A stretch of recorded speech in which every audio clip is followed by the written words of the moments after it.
My older sister turned our entire family against me because our parents could finally afford to help me when they couldn't help her. I'd been living in the same city as my older sister Vanessa for 6 months when she suggested we grab dinner at this Italian place near her apartment. And the whole drive over, I kept thinking this might finally be the night we felt like actual siblings instead of strangers with shared DNA. She was already seated when I walked in, scrolling through her phone with that focused look she always had, like even sitting still was productive. She glanced up, smiled briefly, and waved me over. We ordered, made small talk about her new project at work, my classes, the weather. Everything felt normal until the appetizers arrived. So, I wanted to talk to you about something, Vanessa said, setting her fork down with the kind of precision that made my stomach clench. I've been thinking a lot about your situation. I froze mid-bite. My situation? The money, she said flatly. Mom and Dad are still paying your rent, right? And your tuition? I nodded slowly, unsure where this was going. Yeah, we talked about it when I moved here. They offered, she repeated, like the words tasted wrong. And you just said yes. They wanted to help, I said. They said it made sense while I'm finishing my program. Vanessa leaned back in her chair, arms crossed. Do you know what I was doing at your age? I knew exactly what she was doing. She told me 100 times. 2 jobs, night shifts, community college classes squeezed between double shifts at a call center and a grocery store. She'd left home at 19 with $300 and a duffel bag. I know, I said quietly. I don't think you do, she said. Because if you did, you wouldn't be sitting here acting like it's normal for a 24-year-old to have mommy and daddy cover everything. My face went hot. It's not everything. I have a part-time job. I pay for groceries and my phone bill and part-time, she interrupted. You have a part-time job. Congratulations. I stared at her. The table next to us went quiet, and I realized my voice had gotten louder than I meant it to. I dropped it back down. What do you want me to say? I want you to grow up, Vanessa said. She wasn't yelling. That was the worst part. She sounded calm, almost clinical. I want you to stop coasting. I want you to get a full-time job, pay your own rent, and tell mom and dad you don't need their money anymore. I'm in school full-time, I said. I can't just... By the end of the summer, she said, cutting me off again. You have until September. Full-time job, all your own bills, zero help from them, or I'm done. The words hung there like smoke. Done? Done, she repeated. I can't keep watching you waste your life. I can't sit here and pretend to respect someone who's choosing the easy way out when I had to fight for every single thing I have. I opened my mouth, but nothing came out. My throat felt like it was closing. This isn't about punishment, Vanessa said, but her voice had an edge now. This is about character. You want a relationship with me? You want me to take you seriously? Then prove you can stand on your own 2 feet. Vanessa, I'm working with a therapist on... She laughed, sharp and bitter. Of course you are. Let me guess. She told you to set boundaries and practice self-care and take your time, right? I didn't answer. That's what I thought, she said. She pulled 2 20s out of her wallet and dropped them on the table. Think about what I said. You've got 4 months. She stood up, grabbed her jacket, and walked out. I sat there staring at the appetizer plate, at the half-eaten bruschetta neither of us had finished. My phone buzzed. A text from Vanessa. I mean it. September or we're done. I love you, but I can't watch this anymore. I set the phone face down on the table and tried to remember how to breathe. I didn't call my parents that night. I sat in my apartment staring at my phone until the screen went dark. Then I turned it face down and tried to sleep. I couldn't. Around 2 in the morning, I texted my mom. Can we talk tomorrow? She called me at 7:30. I was still in bed. Sweetheart, what happened? She asked. Her voice had that careful, worried tone that made my chest hurt. I told her everything. The dinner, the ultimatum, the text. I kept my voice flat because if I let it crack, I was going to lose it completely. She was quiet for a long time. Then she said, your sister called us last night. What did she say? That she's worried about you. That we're enabling you. That we need to stop helping you financially so you can learn to stand on your own. I closed my eyes. And what did you say? I told her it's not her decision. My mom said, your father and I talked about it after she hung up. We want to help you. We chose to help you. That's not something she gets to veto. She said I'm coasting, I said. My voice came out smaller than I wanted. She said she can't respect me. My mom exhaled slowly. I need to tell you something, and I need you to hear me. When you were little, things were hard. Your father lost his job twice. We moved 3 times in 4 years. Vanessa was already in middle school, and she saw all of it. You were too young to remember most of it, but she wasn't. She had to grow up fast, and we didn't have the resources then to help her the way we can help you now. So she's right, I said. I got the easy version. No, my mom said sharply. You got what we could finally give. We always wished we could have done more for her. We've tried to help her since, but she won't take it. She says she doesn't need it. That's her choice. But it doesn't mean you have to refuse help just to make her feel better about the past. I didn't know what to say. My throat felt tight again. We're not going to stop helping you because Vanessa thinks it's wrong, my mom continued. If you want to take on more, that's your choice. But don't let her bully you into something that's going to hurt your health or your education. She said she's done with me if I don't do this by September. Then that's on her, my mom said, but her voice wavered. I hate this. I hate that she's putting you in this position, but you can't live your life on her timeline. We talked for another 20 minutes. By the end, I felt slightly less like I was drowning, but the weight in my chest hadn't lifted. The text started 2 days later. Vanessa sent me a link to an article about millennials and financial dependence. No message, just the link. An hour later, another one about the importance of self-sufficiency. Then a screenshot of a job posting for an administrative assistant role with full benefits. Saw this, thought of you. I didn't respond. The next morning, she sent 3 more job postings. The morning after that, another article. This one was about how therapy culture encourages people to avoid accountability. I stared at my phone during my lunch break at work, watching the messages pile up. My coworker asked if I was okay. I said I was fine. On the 5th day, I texted her back. I need some space to think. Can you give me a few weeks? She replied in under a minute. Space to think or space to keep avoiding reality? I'm trying to help you. If you can't see that, I don't know what else to say. I put my phone in my drawer and didn't look at it for the rest of my shift. That night, my cousin Brielle called me. We weren't close. We saw each other at holidays and exchanged polite small talk, and that was it. Hey, she said. So Vanessa sent me your text thread. My stomach dropped. She what? She forwarded the whole thing to me and Aunt Monica. She's worried about you. She said you're shutting her out and she doesn't know how to get through to you. She sent you our private conversation. She's just trying to help, Brielle said, but she sounded uncertain. She said your parents are still paying for everything and you won't even consider getting a real job. That's not... I stopped, took a breath. It's more complicated than that. I'm not trying trying to take sides, Brielle said quickly. I just think maybe you should talk to her. She's really upset. She gave me an ultimatum, I said. She told me I have until September to cut off our parents and get a full-time job or she's done with me. That's not help. That's control. Brielle went quiet. I didn't know she said it like that. Did she show you that part of the conversation? No, Brielle admitted. She just showed the part where you asked for space.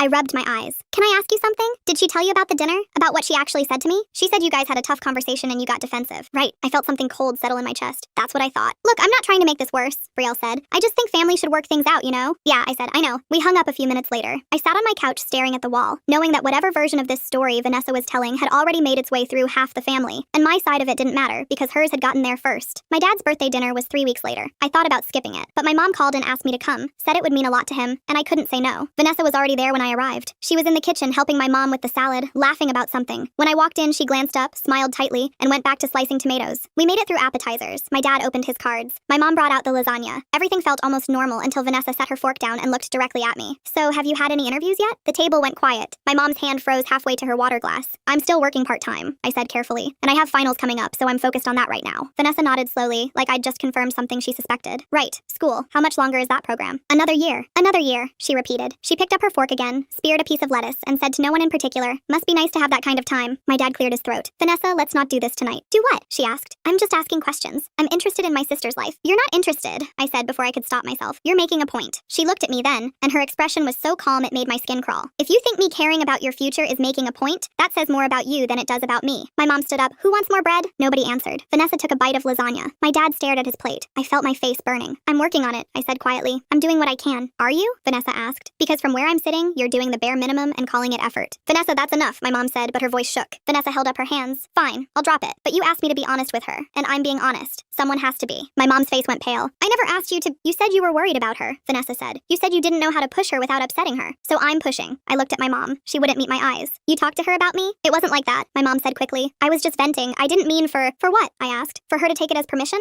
See, this is what you do, Vanessa said. You make everything about how you're the victim. Mom's worried about you. Dad's worried about you. I'm worried about you. But instead of listening, you act like we're attacking you. I stood up. I need some air. I walked outside and sat on the front steps. My hands were shaking. 5 minutes later, my dad came out and sat next to me. She didn't mean it like that, he said. Yes, she did, he sighed. She's always been hard on you, even when you were kids. I think she just wants to see you succeed. She wants to see me struggle, I said. There's a difference. He didn't argue. We sat there in silence until my mom called us back inside for cake. I went back in, sang happy birthday, ate a piece I didn't taste, and left as soon as it was polite to do so. Vanessa texted me that night. Sorry if I was harsh. I just think you're capable of more than you're giving yourself. I didn't respond. The next morning, I called my therapist and asked if she had any openings that week. She fit me in 2 days later. I told her everything. The dinner, the texts, the articles, the family group chat that was forming around Vanessa's version of my life. I told her about the ultimatum and the deadline and the sick feeling I got every time my phone buzzed. What do you think would happen if you did what she's asking? My therapist asked. I'd have to drop out, I said. Or I'd have to take so many hours that I couldn't keep up with my classes. I'd probably fail. And even if I didn't fail, I'd be so stressed I'd end up back where I was 2 years ago. She nodded. And you've explained this to her? I tried. She said I'm hiding behind therapy buzzwords. My therapist was quiet for a moment. Then she said, it sounds like she's asking you to prove your worth by repeating her experience. But your path doesn't have to look like hers. You're not less capable or less deserving because you're doing it differently. Then why does it feel like I'm failing? Because someone you love is telling you that you are, she said. And that's incredibly painful. But her measuring stick isn't the only one that matters. I left that session feeling slightly more solid, like maybe I wasn't completely losing my mind. I texted Vanessa that night. I talked to my therapist. She said your timeline would set me back and probably hurt my mental health. I need to do this at my own pace. Vanessa replied within minutes. Of course she said that. That's what therapists do. They tell you what you want to hear and charge you $200 an hour for it. You're using therapy as a crutch. You're choosing comfort over character. I can't keep having this conversation. I stared at the message until the words blurred. 2 days later, my Aunt Monica called me. She was my dad's older sister, the kind of person who sent birthday cards on time and hosted Thanksgiving every year without complaint. I liked her. We didn't talk often, but when we did, it was always easy. Hi, sweetie, she said. I wanted to check in. Vanessa mentioned you two have been having a tough time. She told you? She's worried about you, Monica said gently. She said you're going through something and she doesn't know how to help. Did she tell you what she said to me? She said she gave you some advice and you didn't take it well. I closed my eyes. She gave me an ultimatum. She said if I don't get a full-time job and cut off mom and dad by September, she's done with me. Monica was quiet for a beat. That does sound harsh. It is harsh. But maybe she has a point, Monica said carefully. I know you're in school, but you're also an adult. And I think Vanessa just wants to see you stand on your own 2 feet. She had to do it the hard way, and maybe she thinks you're taking the easy road. I'm not taking the easy road, I said. My voice came out sharper than I meant it to. I'm taking the road that doesn't destroy me. I know, honey. I'm not saying she's right about everything. I'm just saying maybe there's a middle ground. Maybe you could pick up a few more hours, show her you're trying, just to keep the peace. Why do I have to be the one who keeps the peace? I asked. Why doesn't she? Monica sighed. Because she's the one who's hurting. And sometimes when family is hurting, we make accommodations. We talked for a few more minutes, but I barely heard her. When we hung up, I realized what had just happened. Vanessa had been talking to Monica, probably to other people too, and they were all hearing her version first, the one where I was stubborn and defensive and refusing help. And by the time I tried to explain myself, I was already cast as the problem. The group text text arrived on a Saturday morning. It went to the whole extended family, cousins, aunts, uncles, even my grandmother. Hey everyone, I'm hosting a summer barbecue at my place on July 10th. Bring your favorite side dish and come ready to celebrate all the hardworking, independent people in this family who've built their lives from the ground up. Can't wait to see you all there. I read it 3 times. My mom called me 10 minutes later. She didn't mean it like that, she said, but she sounded uncertain. Yes, she did. Maybe she's just proud of herself. She just got that promotion and, Mom, she's telling me I'm not welcome. She didn't say that. She didn't have to. I hung up and stared at my phone. The replies were already coming in. Aunt Monica said she'd bring potato salad. My cousin Brielle sent a thumbs up. My uncle said he'd be there with his famous ribs. Nobody asked if I was coming. Nobody seemed to notice what the message actually said. I sat on my couch with my phone in my lap, watching the thread fill up with cheerful responses, and I realized I didn't have a single family space left where I could show up without wondering who Vanessa had already talked to, what version of me they'd heard, and whether I'd spend the whole time defending myself or just pretending everything was fine. I didn't go to the barbecue. I told my parents I had too much work to catch up on, which was half true, and they didn't push. My mom said she understood. My dad said he'd bring me back a plate. The Monday after, my phone started buzzing before I even got out of bed. 3 missed calls from my mom, 2 texts from Aunt Monica, a voicemail from my grandmother that just said, "Call me when you get a chance, sweetheart." I called my mom first. What happened? I asked. Vanessa told everyone you didn't come because you couldn't handle being around people with real jobs. I sat down on the edge of my bed. She said that? Not in those exact words, my mom said quickly, but that was the implication. She made this whole speech about how proud she was of everyone there, how everyone had worked so hard to build their lives, and then someone asked where you were, and she said you'd chosen not to come. And the way she said it, everyone knew what she meant. What did you say? I said you had schoolwork, but then Monica asked if you were okay, and your dad said you were doing fine, and Vanessa said, "Is she though?" And then it turned into this whole thing where people started asking questions and I didn't know what to say without making it worse. I pressed my palm against my forehead. "I'm sorry. You don't have to apologize," she said, but her voice was strained. "I just don't know how to fix this. Your aunt keeps calling asking what's really going on. Your uncle thinks you're mad at the whole family. Your grandmother is upset because she thinks you're isolating yourself." "I'm not isolating myself. I'm trying to stay away from someone who's making me feel terrible about my life." "I know," my mom said, "but they don't see it that way. They see Vanessa trying to help and you pulling away." We talked for another 10 minutes. By the end of it, I felt worse than I had before the call. That afternoon, my cousin Jordan texted me. She was 19, Brielle's younger sister, and we'd always gotten along. She sent me memes sometimes and asked me about my classes. I liked her. "Hey, can I ask you something?" "Sure," I wrote back. "What's going on with you and Vanessa?" I stared at the screen. "What did she tell you?" "She talks about it all the time," Jordan wrote, "like every time I see her. She says you're wasting your potential and mom and dad are enabling you and you refuse to listen to anyone. She showed me some of your texts and said you're playing the victim." My chest tightened. "She showed you our texts?" "Yeah, she said she was worried about you and didn't know what else to do." "What did the texts say?" "Just you asking for space and her trying to give you advice. She said you're in therapy but you're using it as an excuse not to change." I set my phone down and tried to breathe, picked it up again. "Jordan, she gave me an ultimatum. She said if I don't get a full-time job and refuse all help from my parents by September, she's cutting me off completely. She didn't show you that part, did she?" The 3 dots appeared, disappeared, appeared again. "No, she didn't say that. She said it, at dinner. And she's been texting me job postings and articles about how people my age are too dependent and how therapy culture is making people weak. She's not trying to help me. She's trying to control me." Jordan didn't respond for a long time. When she finally did, all she said was, "I don't know what to believe anymore." I didn't write back. That night, I opened the family group chat. It had been quiet since the barbecue. Just a few people sharing photos and thanking Vanessa for hosting. I stared at the screen for 20 minutes before I started typing. I know there's been some confusion about why I wasn't at the barbecue, and I want to clear a few things up. I've been working with a therapist for the past 2 years on managing my anxiety and building a sustainable life plan. My parents have chosen to help me financially while I finish my program, and that decision was made together after a lot of conversation. I'm working part-time, I'm on track to graduate next year, and I'm doing what my therapist and I have agreed is best for my mental health right now. I didn't come to the barbecue because I needed some space to process a difficult conversation Vanessa and I had a few months ago. I'm not mad at anyone, and I'm not isolating myself. I'm just trying to take care of myself in a way that works for me. I read it over 3 times, deleted a sentence, added it back, hit send before I could talk myself out of it. The replies started almost immediately. Aunt Monica sent a heart emoji. My dad wrote, "We love you, sweetheart." My uncle said, "Glad you're taking care of yourself." Then Vanessa replied, "This is exactly what I'm talking about. You're writing this long victim narrative instead of just taking accountability. You're hiding behind therapy and mental health buzzwords and acting like everyone else is the problem. Nobody's asking you to be perfect. We're asking you to try. But every time someone suggests you do more, you write an essay about how hard your life is and how everyone needs to accommodate you. This isn't self-care. This is manipulation." I watched the message sit there. Nobody responded. Not my parents, not my aunts,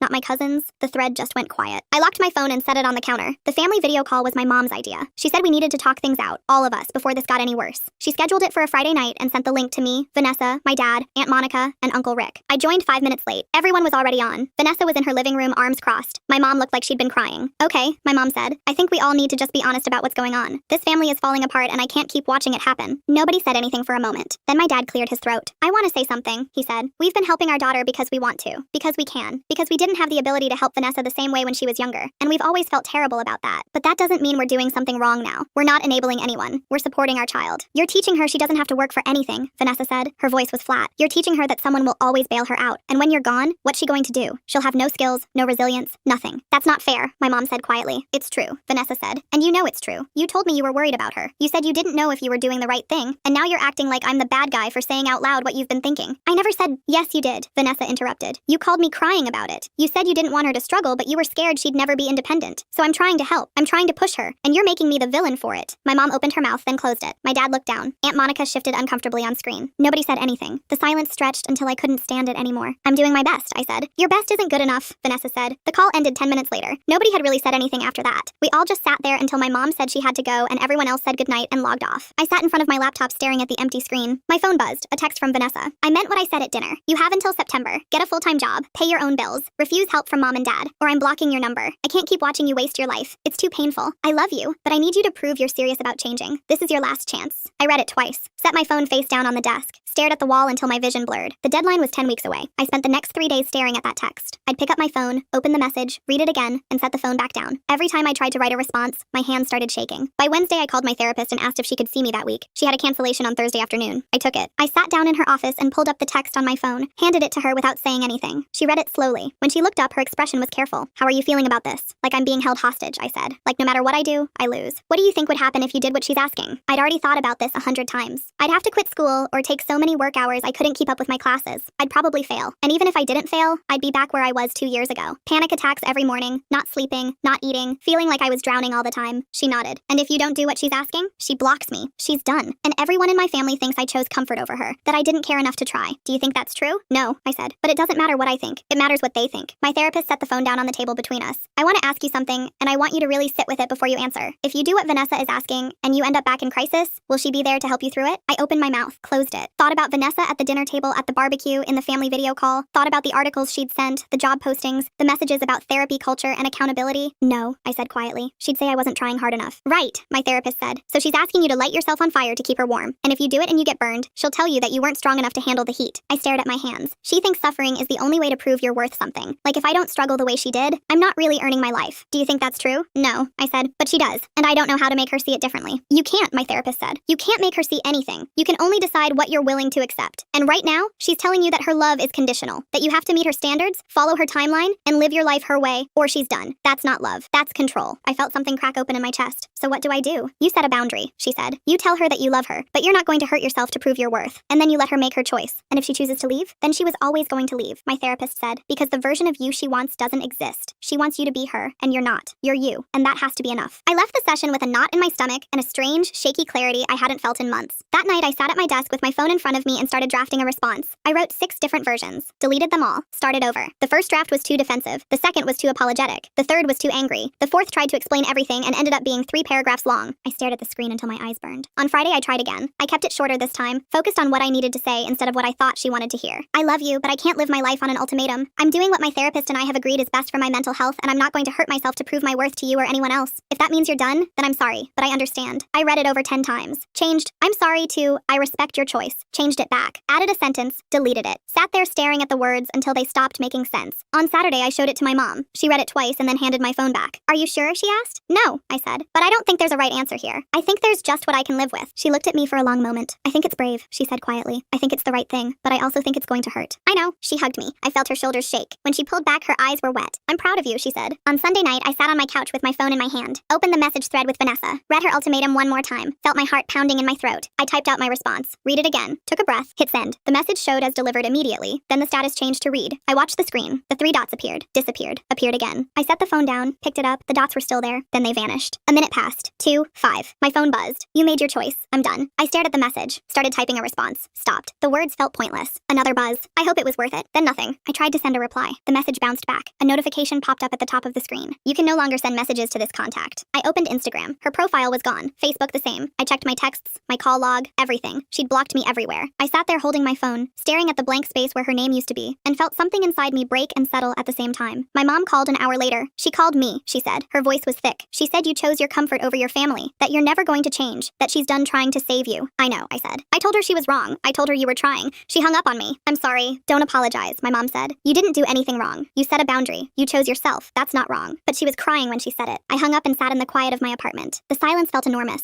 I kept expecting my phone to buzz, kept expecting another message, another argument, moment, another chance to explain myself. Nothing came. I thought about the dinner where this started, the ultimatum, the texts, the family calls and the barbecue and the group chat and the video call where nobody defended me. I thought about Vanessa's face when she told me my best wasn't good enough. I thought about the version of me she wanted, the one who worked 2 jobs and fought for every inch and proved my worth through suffering, the one who looked like her. That version didn't exist. It never had. I picked up my phone and opened my notes app, typed out a single sentence. I chose myself. That has to be enough. I read it once, locked the screen, set the phone face down on the couch. The apartment stayed quiet. My chest still felt tight, but the weight had shifted. It wasn't gone. It was just different. I didn't know if Vanessa would ever unblock me. I didn't know if my family would understand. I didn't know what Thanksgiving would look like or how many more conversations I'd have to sit through where people asked what really happened and I'd have to decide how much to explain. But I knew I wasn't going to light myself on fire anymore. Not for her, not for anyone. I sat there in the silence, and for the first time in months, I let myself breathe. Thanksgiving was 3 weeks away when my mom called and asked if I was still coming. Of course, I said. Vanessa's coming too, she said carefully. I wanted you to know ahead of time. I closed my eyes. Okay, you don't have to, she said quickly. If it's too much, your dad and I understand. No, I said, I'll be there. I hung up and sat with the weight of it. I hadn't seen Vanessa since that dinner in April. It was November now. 7 months of silence. The night before Thanksgiving, I barely slept. I kept running through scenarios in my head. What I'd say if she spoke to me. What I'd do if she didn't. How I'd sit at the table without my hands shaking. I got to my parents' house early. My mom was in the kitchen mashing potatoes. She hugged me tight and said, "It's going to be okay." I nodded even though I wasn't sure I believed her. Vanessa arrived 20 minutes later. I heard her voice in the hallway, heard my dad greet her, heard her laugh at something he said. I stayed in the kitchen pretending to help with the green beans. When she walked in, she looked right past me, went straight to the fridge, grabbed a bottle of wine, and started talking to my mom about traffic. I stood there holding the colander. My mom glanced at me, then at Vanessa, then back at the stove. We sat down for dinner at 4. I took the seat closest to the kitchen. Vanessa sat across the table and 3 chairs down, next to Aunt Monica and Uncle Rick. My dad said grace.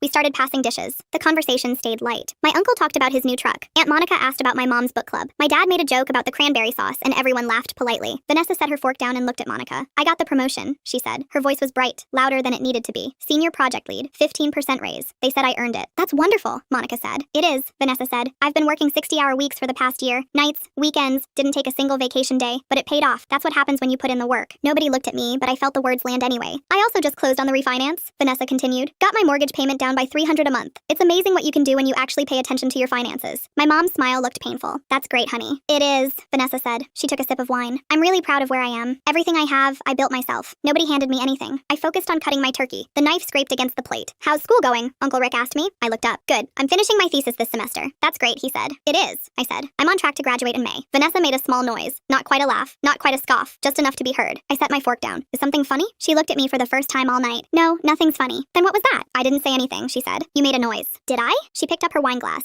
I must have been clearing my throat. My mom stood up. "Who wants more stuffing?" Nobody answered. Vanessa and I stared at each other across the table. My dad cleared his throat. "Let's just enjoy the meal," he said quietly. I looked away first, picked up my fork, ate a bite I didn't taste. The rest of dinner passed in strained silence. People made small talk that went nowhere. My mom asked about the weather. Uncle Rick mentioned something he saw on the news. Aunt Monica complimented the mashed potatoes. Vanessa didn't speak to me again. She didn't look at me. She talked around me like I was a gap in the conversation. By the time we cleared the plates, I felt exhausted in a way that had nothing to do with sleep. I helped my mom with the dishes. Vanessa went to the living room with my dad and the others. I could hear her voice through the wall, bright and animated, telling some story about work. My mom handed me a dish towel. "I'm sorry," she said quietly. "It's okay." "It's not," she said. "This is awful. I thought maybe seeing each other would help, but it's just making everything worse." I dried a plate, set it in the cabinet. She's never going to forgive me. My mom didn't argue. We finished the dishes in silence. When we walked back into the living room, Vanessa was putting on her coat. "I have to get going," she said. "Early meeting tomorrow." It was Thanksgiving. There were no meetings tomorrow. My dad walked her to the door. They talked in low voices for a minute. I heard him say something about staying in touch. Heard her say she'd try. The door closed. My dad came back and sat down heavily on the couch. "That was hard," he said. Nobody disagreed. I left an hour later. My mom hugged me at the door and said, "We love you. You know that, right?" "I know. We're not choosing sides," she said. "We're just trying to keep everyone together." "I know," I said again. But when I got in my car and pulled out of the driveway, I realized that trying to keep everyone together meant nobody was actually being supported. My parents were stuck in the middle, grieving a version of their family that didn't exist anymore. And I was the one who'd shattered it by refusing to play along. I drove home and sat in my apartment staring at the wall. My phone buzzed. A text from my mom. "Your dad and I want to talk to you tomorrow. Are you free for lunch?" I wrote back yes. We met at a diner near their house.